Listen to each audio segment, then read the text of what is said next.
Hey everybody, today is November 26, 2021. I'm Gene. And I'm Zane. And welcome to Hanging with Uncle. How's it going? Good, man. Good. Just real quick, if you guys are following us on YouTube, please hit that like button and then and subscribe too, yeah. Please, yeah. So if you're hearing us for the first time, welcome aboard. Yes. We'll cover some old issues today. Oh yeah, we got some good stuff today. We do. This is Tropical Punch. It's a good indica coming in at 27%. All right, I'm ready for it. We've had it before. Honestly, I'm pretty sure it was a long time ago since we've had Tropical Punch. So just never on the show. Never on the show. Also true. Yeah, but it's been a long time overall. Well, we still taste really good. Yeah, I bet it's real honestly, fruity. It really is. It smells really good. Kind of gives you that Hawaiian Punch flavor. Oh yeah. All right, man. So. Yeah, let's jump into it, man. All right, cool. Let's get it. We got an early morning show today. I kind of like it. I know, we do. So, first thing I want to kind of talk about is there's a few things within this that kind of have a common theme, and see if you guys can pick up on it. Mm-hmm. Unite the Right. Okay. So, that was the event in Charlottesville, North Carolina, where this guy drove his car through the crowd and killed Heather Heyer. Oh, okay. All right. Yep. So that civil case came to a conclusion this week, and the parties were ordered to pay over $25 million Whoa. in punitive and compensatory damages. Punitive and compensatory? And compensatory, right. Okay. So compensatory damages are those damages to help compensate you, to make you whole. Okay, I suffered this, and these were my expenses, so those compensatory damages help to make you whole. Okay, gotcha. Yeah. Punitive damages are meant to punish. Okay. So, all these people that organize this Unite the Right will have to come out of pocket to pay this judgment. Chances are they'll probably bankrupt, but they won't have any money. Liens will be applied to everything they own. Oh, so they're suing the whole entire group, basically. So they have to come up to themselves. Okay. Right. If I remember correctly, when we talked about this a few weeks ago, it was 14 individuals and 10 corporations that were sued in this event. Just as many corporations as there were people. That's weird. Right. Okay. Right. Huh. Which is, in my opinion, we have Citizens United that says corporations are people, so... Right, and so the Unite the Right was... Well, the guy that ran over the girl was a part of the Unite the Right group, correct? Yes, he was a white supremacist. The girl was there in support of taking down the Robert E. Lee statue. Correct. Okay, so then, yeah, that's... Wow, that's freaking insane. So he's convicted, right? He's been convicted for a while now. Okay, good. But I just kind of wanted to bring that up, and again... To those of you that think we need to pay homage to Robert E. Lee, remember, he was a traitor to the United States. He was the commandant at West Point University, which is basically leads the Army College. Okay. He was approached by President Lincoln to command the Union Army to defend against the Confederates, and he refused, resigned his commission, joined the Confederate Army, and fought against the Union Army to support the continuance of slavery. Yeah, what do we need a statue of him for? Thank you. Like, wait, hold on. Thank you. I'm like, what do you need statues for, period? Like, what? That's just, again, you and I talk about progression and looking forward. That's just looking in the past. That's just taking up space. Like, that's kind of how I'm looking at it. Get rid of it and move forward. Like, so here's another one. Put it in a museum, at least, so you can know history. Here's another one. In the New York courthouse, there was a statue of Thomas Jefferson, one of the authors of our Constitution. That statue went away as well. Okay. Because Jefferson supported slavery and owned over 600 of them. And, crap. Right. 600? Had numerous affairs with his slaves, and this is all very well documented. I feel like that's very common with slave owners. So why would we need a statue of him?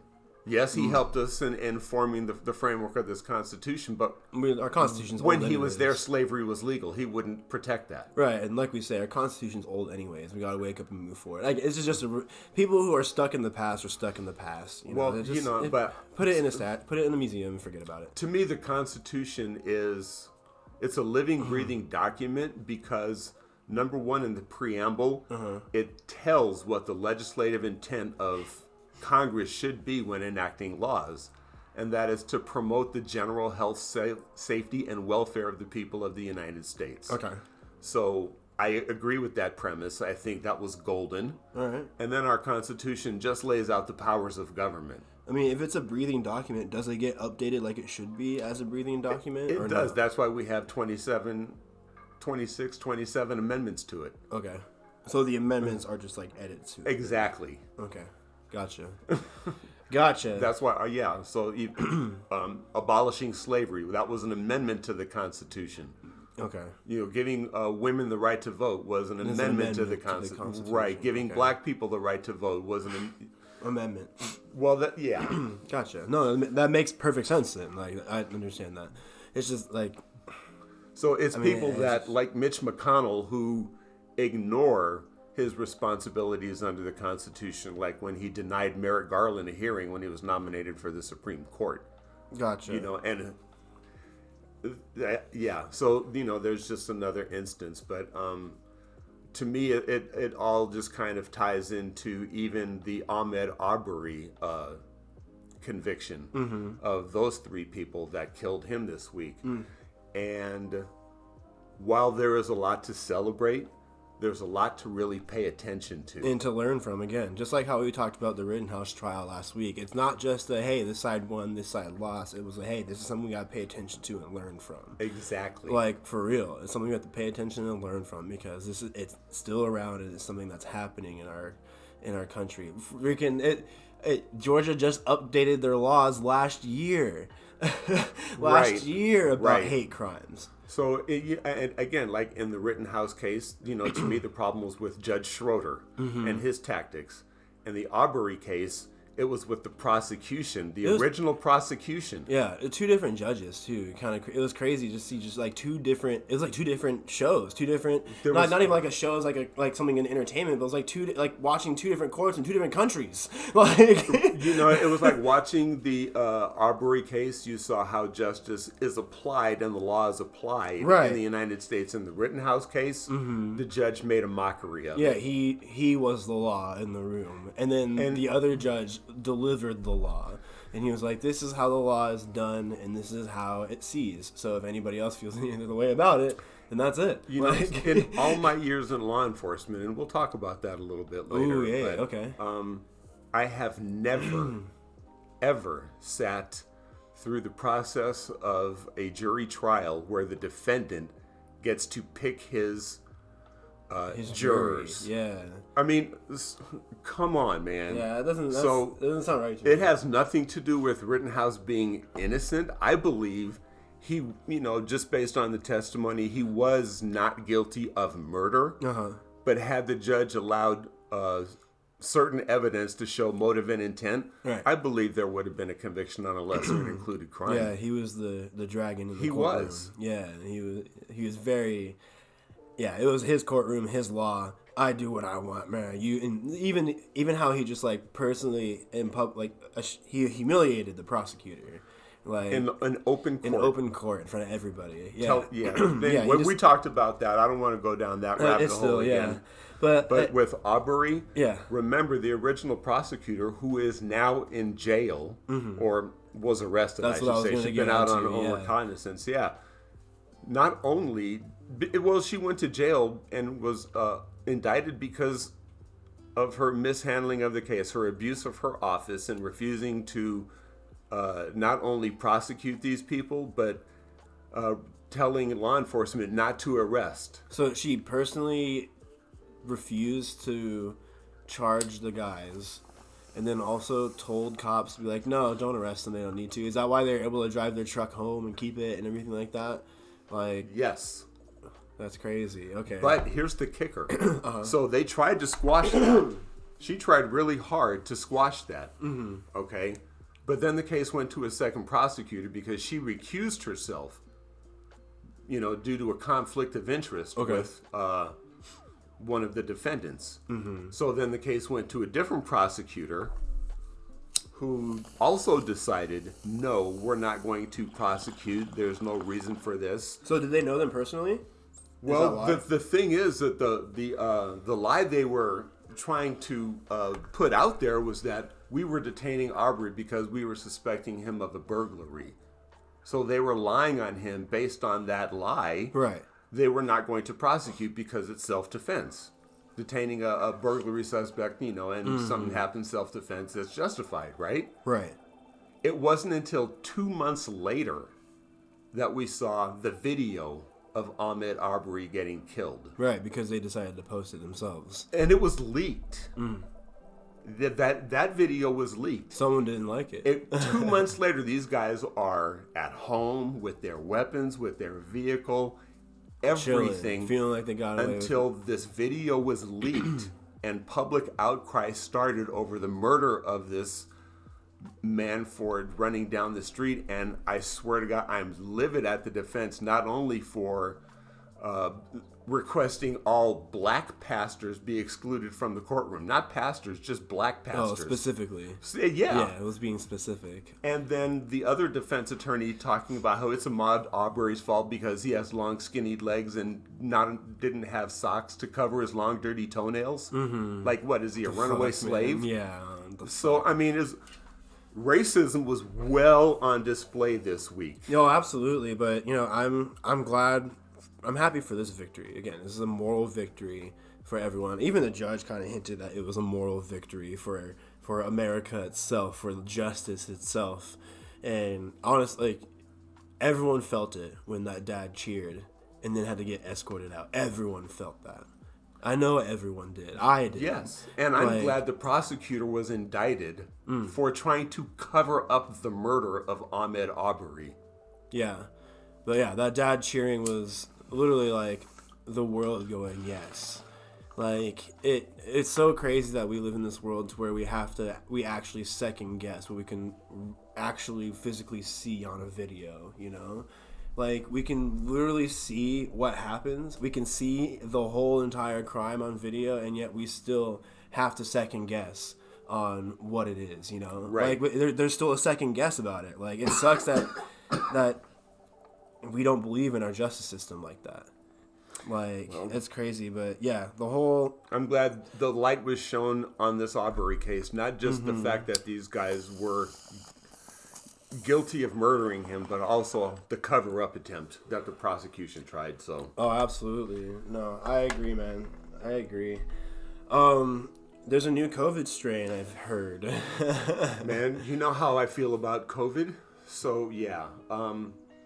The thing about the strain is the B11529, and it's been first detected in South Africa, and I believe it's about 30 cases that have been detected now. Holy cow. But the threat of this strain is to the point where the efficacy of the vaccines that you and I have are now in question. So then everyone's going to probably have to get the booster, if the booster even fights this. The booster strain. Or a different vaccine altogether. Wow. So, and again, this is what pisses me off. And if you guys have noticed, I have not cursed on this show for a while, but when it comes to COVID, I'm sorry. Cover your ears. Why? I say it all the time. It's the reason this has been allowed to mutate is because you selfish motherfuckers won't get vaccinated and are allowing it to progress. In South Africa. It's a virus. It's trying to live. It wants to find something it can attach to and make sure that its efficacy stays good so it can live until it kills the host, you or me, and can transmit to the next living thing. Yeah, I mean, it just sounds like that we're going to have to keep updating this shot over and over and over again until it either it finally stops or there's some sort of control. I mean, we talk about the mechanism of our vaccine is to kind of have that herd mentality where if the mass is vaccinated, it would die off within the minority. But it seems still the minority is getting sick. And this whatever happened in South Africa to where 30 people have gotten sick, like that, it's continuing to happen. So it's crazy that that's a thing. Like, I'm blown away because literally the other day I was talking with a friend of mine and like I feel like or my cousin. I feel like I'm okay to where I can only I don't need the other booster shot. I can just have the first 2 shots for the vaccine and I'm good. But now with this new strain coming, I mean, with it only being in South Africa reported right now, thank God. Like, well, for now, that's what I'm saying. Right we now, know thank God. Like, how, hopefully that everyone in South Africa can keep it contained to where it doesn't reach us, and that we can stay with just this vaccine that we have and the boost that we have, and work towards the next shot that we need to prevent that one before it gets over here. Yeah, you know? I agree. I agree. I hope it stays there. I hope we find out it doesn't spread. I hope that we can quarantine those that have it so it doesn't spread, and make sure that everybody else gets vaccinated to protect against the spread of this thing. Absolutely. Like, so if you haven't been vaccinated and you're eligible to, you're just stupid and selfish. Okay, what's the next topic? No. All right, so there's some more Brian Laundrie updates. We talked about the murder of his girlfriend a while back. He was on the run, family, as we feel, assisted in some way, shape, or form. But his body was found and discovered, and I mean, it came back, an autopsy came back, and yeah, it was a gunshot wound to the head. They're calling it a suicide, but the one thing I have question for is there was no gun recovered yet. So normally within a suicide, the gun's within reach. Because you can't get up after you get shot. Bam! Shoot myself. I'm like, okay, I'm going to put it over here and then sit over here. That means you either had an accomplice or a lucky bystander came by, found the gun, and picked it up and said, oh boy, what a lucky discovery. Those are the only 2 possibilities. Well, then they would have seen him. Like, that's the thing. Like, the gun's not going to fly somewhere out of range to where they're not going to be able to see the body of Brian Laundrie right there, Well, like, that's the one thing that kind of confuses me. I do feel like just putting it together, like, in my mind, in my own way, and just talking about it. I think one way to put this to bed. Now, we know the Laundrie family has turned in some weapons. Yeah. Yeah, they turned in weapons when the FBI asked them to. And apparently one's missing. Yeah. Me personally, again, based just on the guy that deduces things based on the facts, I'm waiting to hear if any of their weapons turned in match the weapon that killed used. Brian Laundrie. Because in order to do that, you would also have to have either a casing, if it was a semi-automatic, or found the projectile in the dirt somewhere around Brian Laundrie, unless it was still lodged in his skull. Right. More information is coming out, of course. Yeah, absolutely. More information. But it's just it's interesting to me that is a question that a lot of people are bringing up right now. It's a valid one, but I wouldn't start spreading if I were those people, I wouldn't start spreading conspiracy theories about it until law enforcement has the questions like, does anybody know where the gun is? Oh, absolutely. Yeah, because like you said, there could be one missing, but it could be one of those that they have still. Correct.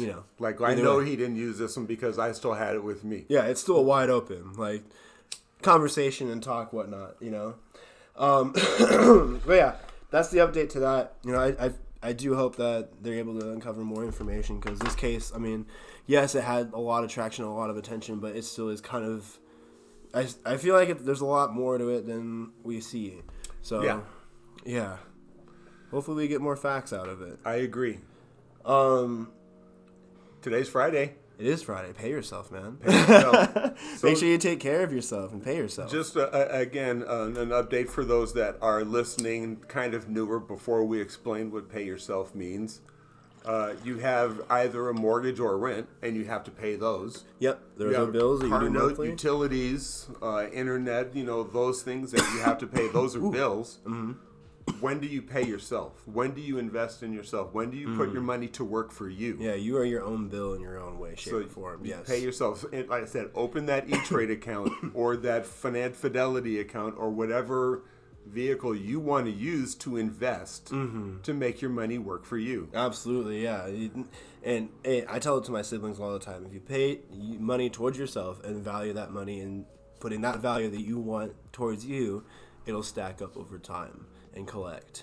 And it has actually sat with a few of my siblings as well. They're learning how to pay themselves, which I love so much. Absolutely. It's helping me in life right now. It's helping you in life for sure. It's helping everybody that I know that I've introduced this to. That had no idea that this even existed or how to do it. Right. I mean, you are the most important bill that you have. Right. Why not put money towards it? Pay yourself first. That's the rule of just about every millionaire. Absolutely. Shit, yeah, isn't it?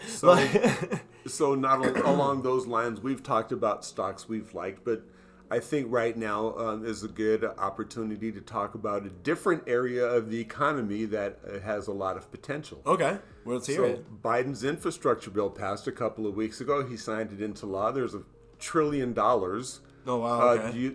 There to be spent on improving America's infrastructure. Mm-hmm. It's time to invest in green.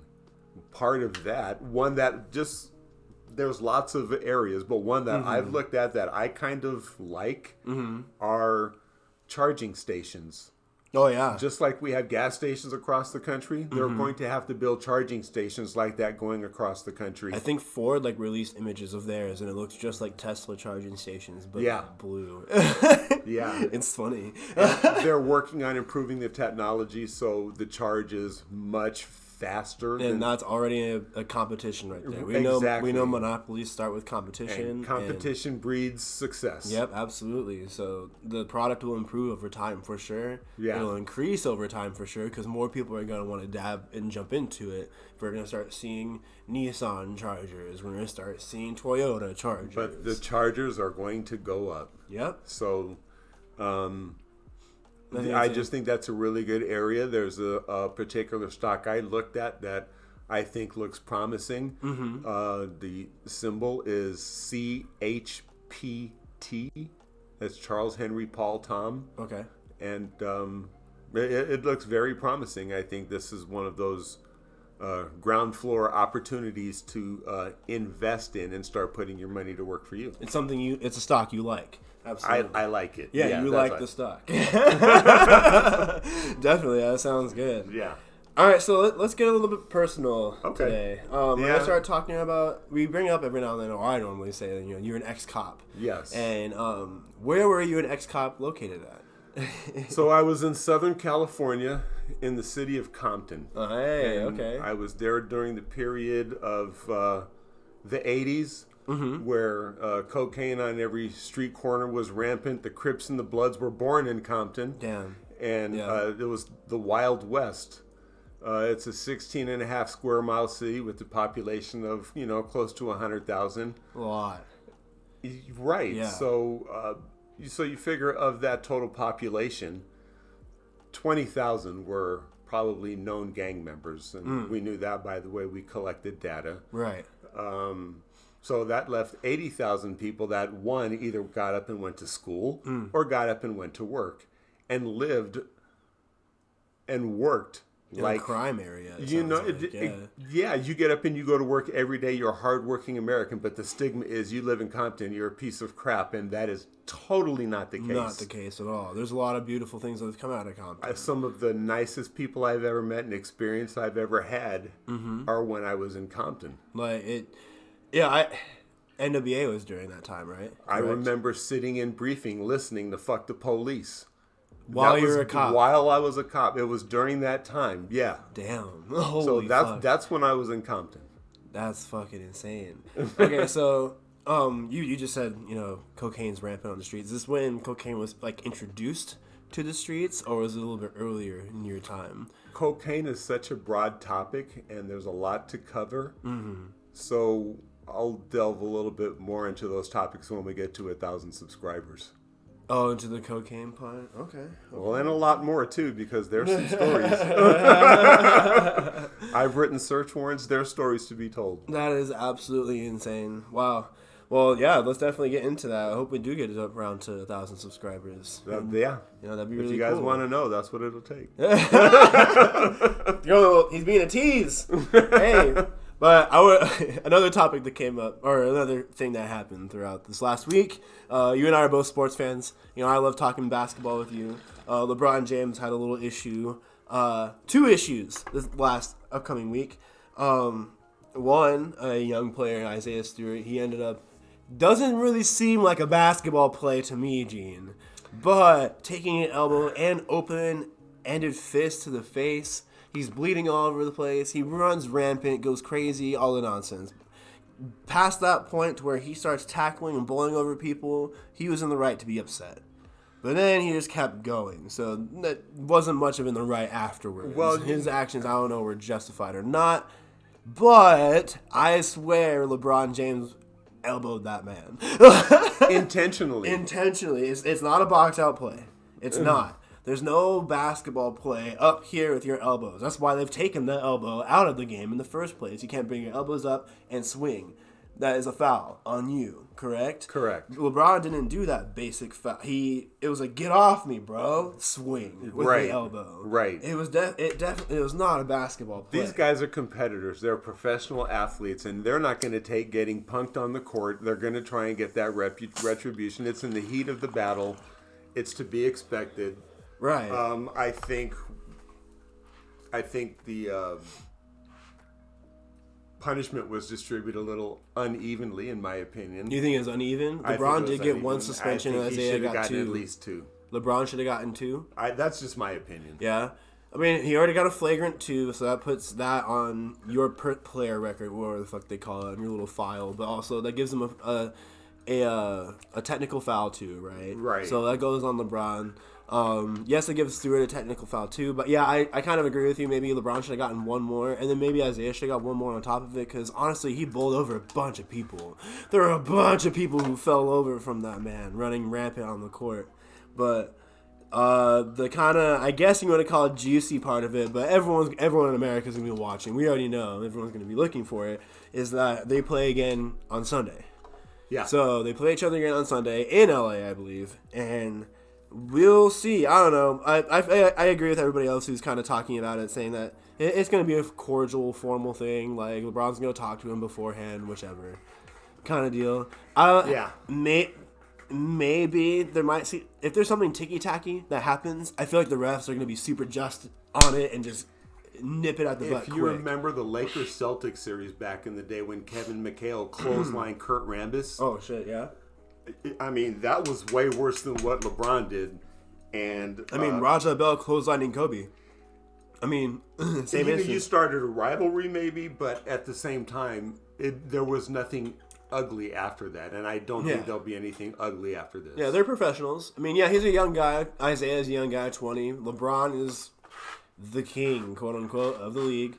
So, I mean, he's going to go and be formal about it and talk and do all that. We already know how it's going to go. The game's going to be fine. They're probably going to do some kind of gesture on the court, like, everything's good, and high five, whatever. Maybe. I bet they've talked already. Honestly, LeBron's tried to reach out before. He probably kept trying to reach out. So, whichever. I mean, but the other instance I want to talk about was a fan ejection. LeBron went over to a ref and brought him over to some fans and openly pointed out and said, "Motherfucker's right here," pointing at him. And then yelling, whatever, security escorted them off. The female with the male put the crying face, hands up to her face, crying, boo-hoo, pouty lip. Yeah. Overnight, Twitter kind of blew up and put "let's snitch," like he went and snitched on the people or whatever. But overall, like, not deep diving, because a lot of people kept it that they say that LeBron has the right to say it and express what was said. But on social media, there was a fan sitting behind them that did kind of express what was said. It was family threatening. So if you threaten the life of a family member, I mean, that's just hate speech, in my opinion. What's the point? Like, honestly, if you're at a game, what's the point? If you can afford to sit at courtside, you can afford to act like a civil person. I don't know. It is a hateful thing to say. There's nothing you can do that is beneficial for you saying that at all as a fan. None. No justification at all. Not at all. So, I think it's time we move on to Dumbass of the Week, man. All right, let's get it. Oh my gosh. Okay, so mine is 37-year-old Brendan Hunt. Okay. Who got sentenced to 19 months for threatening members of Congress online. For threatening members of Congress online. Threatening in emails to spray bullets online, making threats. Okay. These guys really feel entitled to do this, like they're justified. This is what the orange idiot has brought out on the right-wing part of America. Wow. And so he got convicted. He's already served 10 months, and he still they've given him 10 months time served. He still has 9 more months to go. But you're a dumbass if you think you can threaten members of Congress online, leave a paper trail, and think nobody's going to do anything to you about it. That's crazy. Yeah, I don't understand that. Dumbass. That's all I can say is dumbass. Yeah. It's kind of funny how both of ours are kind of social media takes. Mine is also a social media take. The Democratic Party in Illinois had a representative. Her name is May Leminski. Tweet and compare the Wisconsin, I would call it a massacre for sure, with the man driving through the parade, to the Rittenhouse trial, saying that that's karma in a way. The tweet here says it was probably just self-defense. # Wisconsin, # Kyle Rittenhouse. God damn it. That's so ambiguous in so many ways it could be taken. It makes no sense. And her follow-up to it is, I'm sad. I'm sad anytime anyone dies. I just believed in karma. I just believe in karma. And this came around quick on the citizens of Wisconsin. Wow. So you believe it's okay for somebody to plow through a crowd at a parade doing something She's saying it's celebratory? She's saying it's okay for the children that have died to die because of Rittenhouse walking. You don't need to be a member of Congress. No, goodbye. See ya. Yeah. Like, you're a dumbass. Like, plain and simple. No like, we don't have any other way to say it. Like, I've explained it all the time. Do direct reporting, bring up the facts, and stop putting labels on shit. That kind of shit is toxic. Very. Very toxic. It doesn't need to come even from the left. No. We don't need that shit. Yeah. No, not at all. So, you're a dumbass, Mary. Well, that's all the time we have for this show. I'm Gene. I'm Zane. Don't forget to like and subscribe on YouTube. Again, we're trying to hit that 1,000 mark for a special time with Gene about his Compton days. If you want to know. Hey, if you want to know. I mean, I'm down with that. All right. See you guys next time. Later.